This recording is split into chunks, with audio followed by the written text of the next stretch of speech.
महाराष्ट्रात दांडिया नावाचा प्रकार नव्हता. महाराष्ट्रामध्ये घट बसवायचे आणि ते गहू उगवलेले आम्ही पाहायचे. आजही आठवत. आणि दिवा 9 दिवस तेवत राहायचा.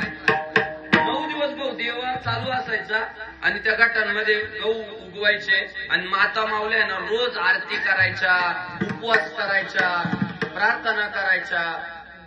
महाराष्ट्रामध्ये मधल्या काळात हा प्रकार आलाय दांडिया.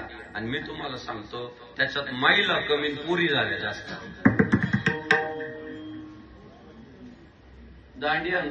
दांडियांमध्ये पुरींची संख्या वाढली.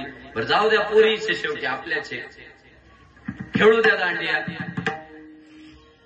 पण 12 हातीचं बळ असणारे आमचे तरुण पोरं एवढल्या दांड्या घेत आहेत.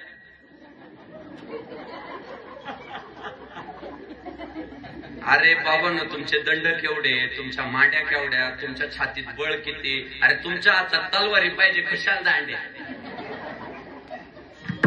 लाज वाटते हो. आई बाप खाऊ पिऊ आपल्याला दांडिया खेळायला घालू राहिले आपले आई बाप. आपली आई आपल्याला दूध कशासाठी पाहिजे माहितीये, आपला बाप आपली कशासाठी संरक्षण करीतो माहितीये, कशासाठी वाढवतो माहितीये. माझा हिंदू धर्म अडचणीत आला ना तर माझा पोरगा